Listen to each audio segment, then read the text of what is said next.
previous housing forum, we are having a housing crisis at the moment. It took 20 years to get to this position, really. There are no quick fixes, but it is an intergenerational challenge, and I really feel for younger people who are bearing the brunt of it. And I think that young people who are in Curtin, who are employed, should actually be able to afford to rent or buy in the future without having to rely on the bank of mum and dad.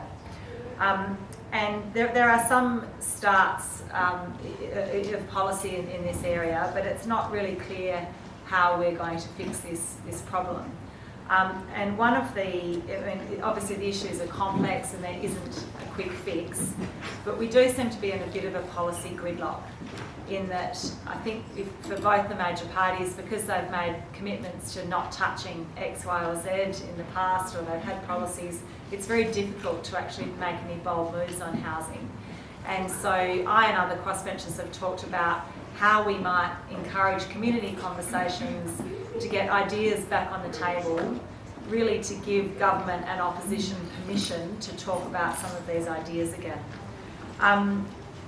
So one of the things that is clear is that we need some sort of government action, and that's likely to not be at one level of government. There are probably things that need to happen at federal, state and local level, and we'll probably talk about all of those things tonight.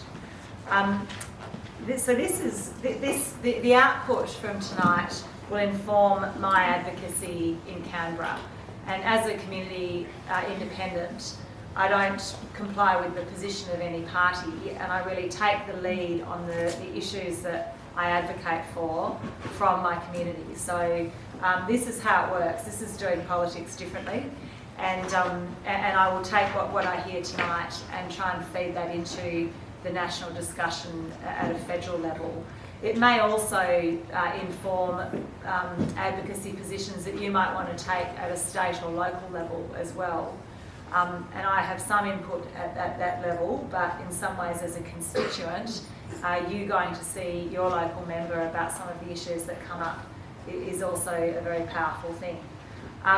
So we'll produce a report at the end of this summarising what we've learnt tonight, and then I will take that. In terms of how I use that in advocacy, some of it is quiet and some of it is loud, and I'm still learning about how you have the best impact in our federal democratic system. And I'm learning that it's not always loudly. Sometimes actually quiet conversations are more effective.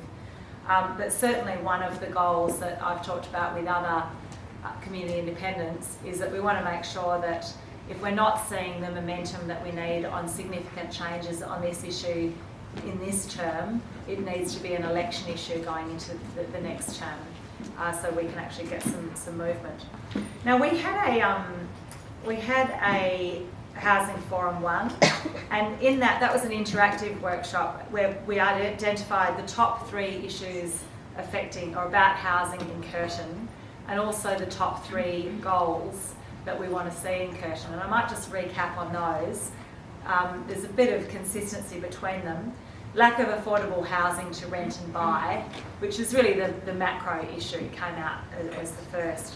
Also though, lack of diverse housing options and a tax system with the wrong incentives. And I think there were various different interpretations of what that meant, but there's something about our tax system there. In terms of our goals, secure long-term housing achievable for all was the first one. Policies to incentivise appropriate homes, and there was a bit of discussion there about homes versus assets, and the need for our financial incentives, whether that's tax or otherwise, to actually deliver on homes for people. And then also, I was surprised to see this one come up as our 3rd highest priority, is that we want to see social housing integrated into our communities. So that's where we're starting from today. We then received, and I asked you, remember at the last forum, I asked you to provide us with input on policy ideas. We did this in 2 ways. One way was through the housing survey, and we had some open text fields in there where people could actually put ideas through. And then also we asked people to send emails with their policy ideas. We've had 57 emails to the office between May and now with concerns and policy ideas. Now, some of those were really simple, a few lines. Others were detailed policy papers that people had really thought through. So I'm really grateful for the work that people put into those submissions. What we have seen is there was a pretty high level of consistency between both of those sources. I'm not going to go through this next slide in detail, but when we looked at the open text in the surveys, this is actually a ChatGPT summary of those open text surveys, because we only did it this afternoon and we went, let's plug it in and see how ChatGPT summarises it. But there were things around concern for low-income and at-risk groups, sustainable, a lot of focus on public housing, need for medium density and higher density options, walkable and car-free communities, lots of stuff around the tax system, avoiding policies that inflate demand, an increased role for local government, and again seeing housing as a human need and a social good rather than as a commodity or a profit-making opportunity. So they were pretty consistent. We also then went through the emailed ideas, and there were these 6 broad themes. And I've got some examples there of the types of ideas that came through. So how many people emailed ideas to the office? Yeah, okay, so probably 10. Fantastic. I hope you see your idea there somewhere. Obviously, summarising 57 ideas, you lose some of the detail, but broadly, building more social and affordable housing and various ways to do that, affecting supply by limiting other uses like short stay accommodation or foreign ownership, strengthening tenancy protections for renters, changing tax incentives, and there are various different versions of that which I think we'll hear more about, repurposing government assets at a very practical level and releasing land, new building methods to make that construction process faster, and then a range of others like freezing rents, shared equity loans, increasing the supply of skilled labour, reducing immigration, and then also holding citizens' assemblies or focus groups, and we figured we can give that one a small tick. So they are some of the policy ideas that have come from the community. Tonight the format is we will hear from some experts who will cover these ideas and others and talk about what they see as being some of the key policy levers to address the existing housing issues. Then we'll have a panel discussion, and then we'll move into Q&A, and would really encourage you to ask our panel some questions.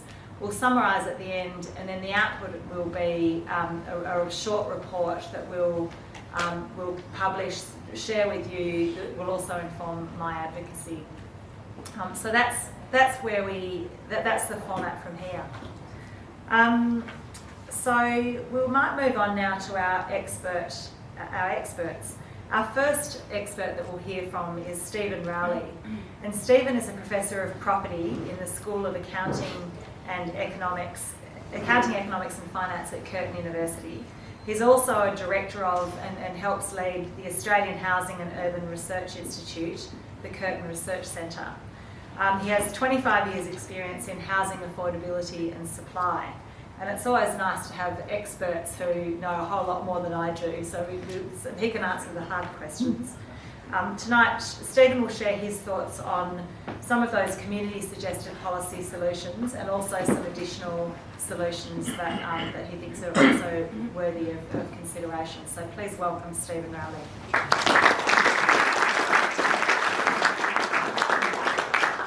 Thanks, Kate, and good evening, everyone. Now, I've set myself a bit of a challenge here. I've got 24 solutions, potential policy solutions, and I'm going to try and get through them in 12 minutes. So I'm going to set the timer. If I go to 13, I've failed. Okay, so I've taken suggestions from the previous Curtin forum, and added a few more that are generally fairly commonly commonly put forward from various parties across the country. Now, at the moment, government's sort of response, apart from quite a lot of funding going into social housing, is about building more housing. That's how we improve affordability. We build more housing. My view is too much focus on the supply side, not enough focus on the demand side.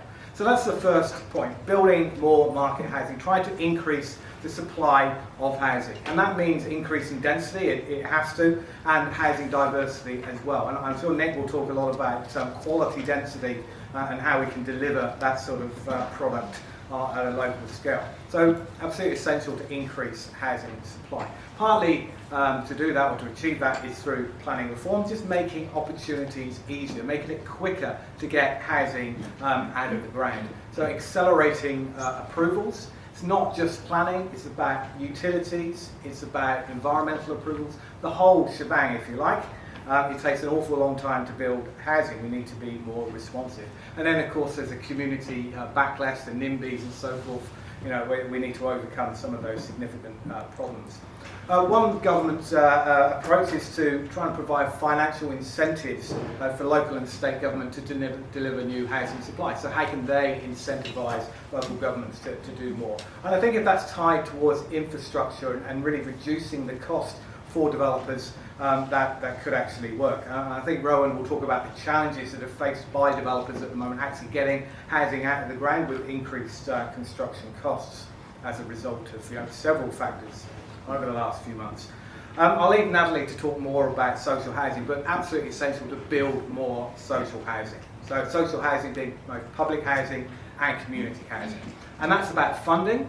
We've been fortunate. We've seen the start of the Housing Australia Future Fund from the government, 30 billion to go into funding housing, and we've also had a lot from the state government trying to fund more social housing. But also it's about access to land. How do we get land opportunities to deliver social housing products? We're also building affordable housing. So that's a level up from social housing. So it's not for people that aren't eligible or their incomes aren't low enough to be eligible for social housing. You do need a range of products that are at a discount on the market. So previously we had the National Rental Affordability Scheme, which is 20% below market rents. They're all falling out of the system now, unfortunately. We need a way to plug the gap on that affordable housing space. So one of the ways to do that is through inclusionary zoning. I'm a big fan of inclusionary zoning, having worked in the UK, seen that it provided a lot of land for affordable housing. We should be doing that here, and there are little bits and pieces across the country, but part of a market development you have to provide a certain proportion of social or affordable housing. As I say, I think Rowan will talk a little bit about that later as well. One of the big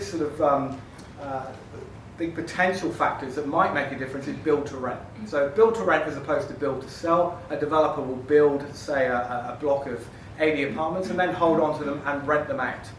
Okay, so it's a different form of private rental market solution. It's well established in many other countries, a really huge asset class in the US and the UK. It's got real potential to deliver an alternative supply of private rental housing outside the very volatile sort of mum and dad supply that we have at the moment. You tend to get much longer term leases, you tend to have much more stability, you have pets, you can do maintenance. So there's some real potential there, and it's kind of at its infancy now, and government's got a big opportunity, I think, to sort of drive this class forward.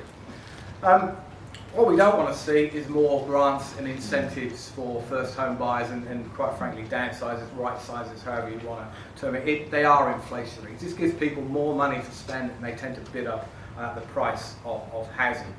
But what we do need to do is encourage downsizing and right sizing, and there are barriers to that. Financial barriers, stamp duty in particular, but also the lack of the right type of product. So we don't have that housing diversity that allows people to actually downsize in their existing neighbourhoods. So that gets back to building more houses, more medium density product. Things like increasing access to low deposit home loan schemes. We're very fortunate in Western Australia. We've got access to Key Start, which allows you to get into home ownership with only a 2% deposit. Federal government have got the home guarantee schemes and the help to buy coming in as well. So these are really important in getting people, particularly first home buyers, onto the housing market. The deposit gap is a real challenge. People can't save, particularly when they're in a very expensive private rental market. So these are a real plus. So limit or reduce negative gearing and capital gains tax concessions. So there's a lot of debate about this. Will it reduce demand? Well, I think it would. But would it decrease supply in the private rental market? I think it would as well. So it's a bit of a balance there. Do we reduce demand and potentially have a negative impact on future supply, or is there a way of really sort of structuring this so that we don't have a negative impact on supply while reducing demand? So there's ongoing debate about that, but it shouldn't be certainly ruled out.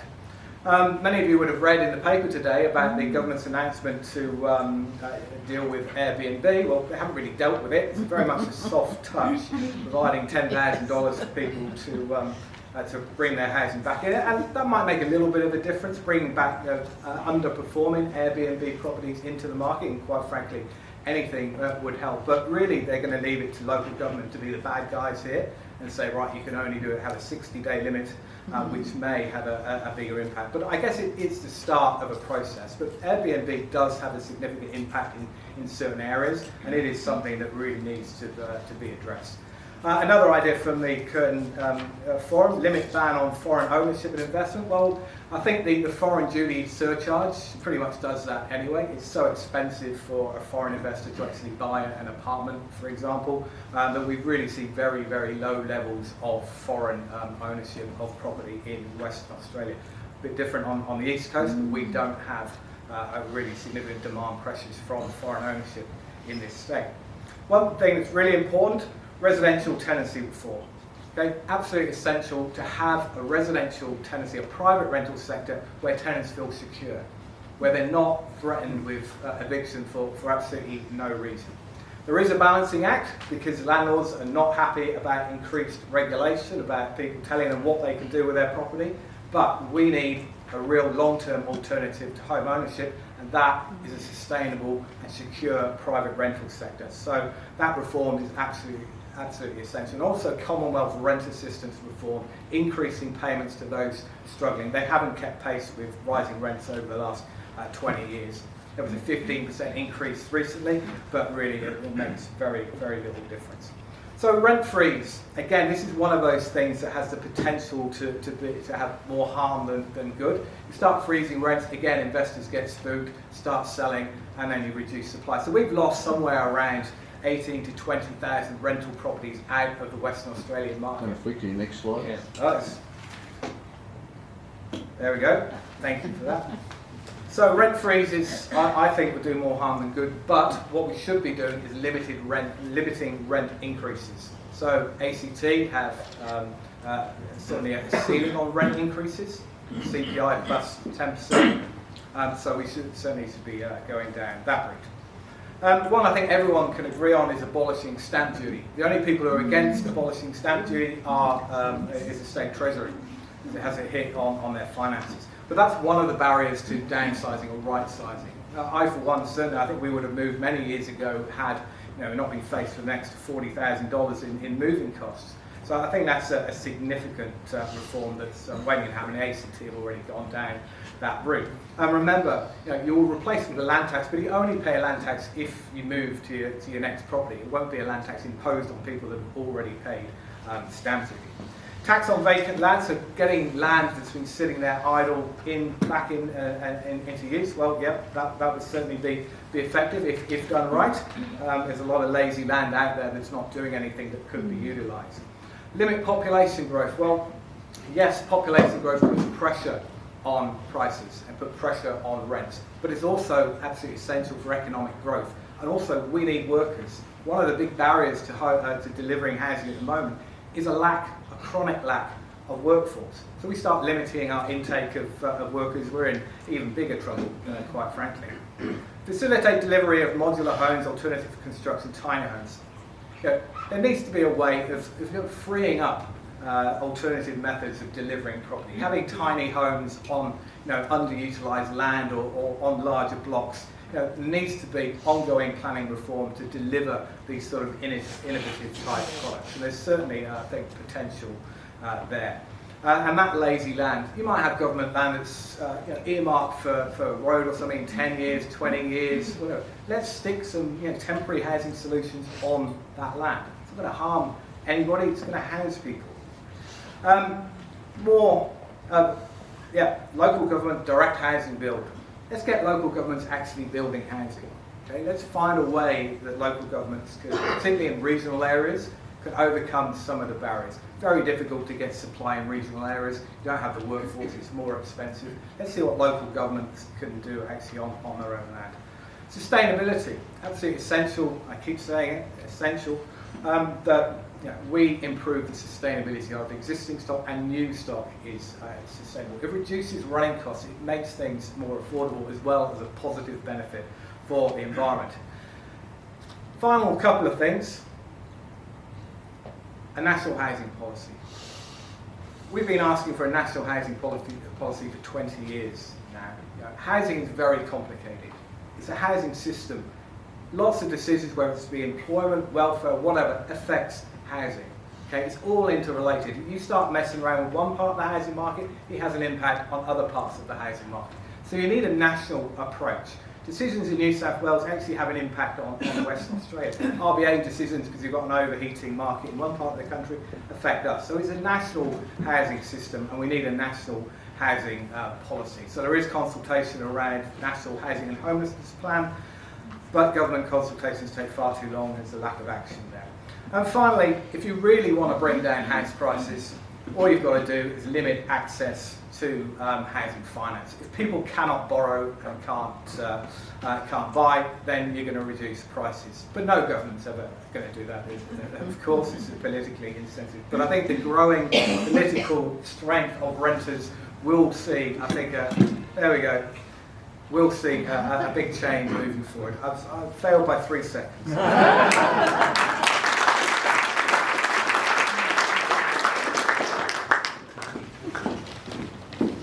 Very impressive, the speed and the timing, wasn't it? I feel like we've had a whirlwind tour of housing policy. Our next speaker, thank you, Stu. Our next speaker is Natalie Sangali, who is the acting CEO of Housing Choices Australia. Housing Choices is an independent, not-for-profit housing provider that delivers housing for people on lower incomes and people with disability. Natalie has 20 years leadership experience across government, private and not-for-profit organisations, and she's going to present us with an overview of the community housing sector, then focus on practical and policy solutions for social and affordable housing. Thanks, Natalie.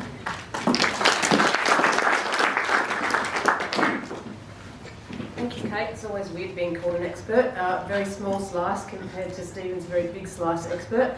I would like to acknowledge the Whadjuk people of the Noongar Nation and acknowledge their continuing connection to land and water that we're standing on. And am I doing that? Okay, so I'm conscious that sometimes there's limited understanding of what community housing sector is. So community housing organisations are not-for-profit organisations. There's lots of them in WA, and we manage some housing on behalf of government, some social housing on behalf of government, and then we build our own houses as well. So we've got some managed stock and some owned stock. So we use our income that we earn from rents, and we're GST exempt, and we get Commonwealth rent assistance passed through to us. So we use those funding sources as well as grants from government, and we build social housing as well, so we increase our stock. So at Housing Choices, when we started, we had a management transfer of about 1,100 properties over to the organisation, which is government housing that we now manage. And using that income and leveraging debt and other bits and bobs that we hold together, we've now got about 2,000 houses. So we grow the stock quite effectively. Very heavily regulated industry, so there's tier 1, 2 or 3 housing providers depending on the size and complexity. We are a tier 1 organisation, we are very heavily regulated, so our regulation portal opens soon and we spend 6 weeks gathering up all the evidence that we're doing things right and we're doing them well for our state housing regulator. So I wanted to talk a little bit about, it's called the housing continuum. In reality, it's not always a continuum because people will move up and down this diagram. Social housing on your right, oh my font's gone all weird, basically either provided by governments or by community housing organisations, and if you're in a social housing property you will generally pay 25% of your income in rent. Now I've got little arrows in there which are my challenges that sit around each of these housing typologies within this continuum. And the question that I pose about social housing at the moment is, it is a safety net. It's absolutely a necessary safety net, but under the current government policy settings, it can also be a bit of a poverty trap because there are income limits, and once you go over those, you're required to move out. So moving along the continuum, affordable housing is the discount to market, which was alluded to by our earlier presenter. So that's generally 75% of market rent. And the thing that we have here is NRAS expiring, but we've also got a massive system failure, I think a massive market failure in this space. There is an enormous wave of people who aren't eligible for social housing, but they can't afford market. So they're in housing stress, and there's a real need to do something in that space. Private rentals, which you'll know about. The problem with the private rental market at the moment is that, as was alluded to before, it's very piecemeal, it's mum and dad investors, there's not a lot of security of tenure. Our residential tenancy legislation doesn't give that security of tenure, so people are always a bit on edge about how long they can actually stay in their house for, which means it's a house and it's not a home, and you don't get to put your roots down. Shared equity and home ownership, which we don't have a whole lot to do with in the community housing space, but this is supposed to be the goal, is that you move along this continuum. What we see now is that there's a lot of people, particularly in older women, who are falling off the end of this continuum and falling into homelessness. So it's a real trend that we're seeing at the moment, an increase in older women who are becoming homeless. Natalie, who's the RTA? The RTA, the Residential Tenancies Act, sorry. So the RTA governs everything that we do and how we do it. So we have to comply with the RTA, but as a community housing provider, we're mission driven to sustain tenancies rather than to end them. So, social and affordable housing system in WA. I need to take my glasses off so I can read my own writing. So there's about 40,000 social and affordable housing properties in WA. About 8,000 of these are managed by the community housing sector. So we have, like I said, about 2,000 properties, but there's probably about 200 providers that have got some number of housing at some level of scale. There are currently 19,000 people on the waiting list for public or social housing. So they are people who are either rough sleeping, they're escaping family and domestic violence, they've got chronic mental health issues, or they're just in severe housing stress because they're on low incomes. Currently an 18-month waiting list if you are a priority. So priority is FTV, mental health, you have a disability, or you're rough sleeping or couch surfing. If you're a wait turn, which just means you're in housing stress and you're on a low income, 5 years before you can get into a social housing property. 5 years. It's about 5 years at the moment, with 20,000 people on the wait list. Yeah. So about 5.4% of households in Perth, 5.2 in the regions, are not appropriately housed. So that either means they're in housing stress or overcrowding, or they live with disabilities and their housing typology is not suitable for them. Homelessness statistics, I don't know whether anybody saw the census data that came out. WA didn't fare very well in terms of how we're going in addressing homelessness. But there's up to 10,000 people experiencing homelessness at any one point in WA at the moment, and over 2,000 sleeping rough. So the definition of homelessness basically means you don't have a space that you can control and use to socialise in, to have people over. You might be in shared housing, you might be couch surfing, renting a room. Rough sleeping is you literally don't have a roof over your head. 35% of people experiencing homelessness are Aboriginal or Torres Strait Islander. So some of the challenges, and I will bring solutions, I promise. There's a system failure, there's not enough affordable rental housing. For us in the community housing space, the increasing complexity of our tenants is a very upward trend. So people who are really facing some really difficult life challenges, and we as community housing organisations need to work really hard to make sure we keep a roof over their heads, because we know that anybody that we end a tenancy is going to fall into homelessness, and it's going to cost the system a whole bunch of money. Somebody else is going to have to pick them up and get them rehoused again. Vacancy rates at the moment means anybody we exit. There was a time 5 years ago, pre-COVID, when vacancy rates were above 3%, where if our tenants didn't pay the rent, look after the house and not drive the neighbours nuts, I could say that's not okay. You're going to need to go and find yourself a house in the private market. And at that time, it wasn't much of a price difference between 25% of your income and rental rates. Now what I know for a fact is that any tenancy I end out of social housing is highly likely to result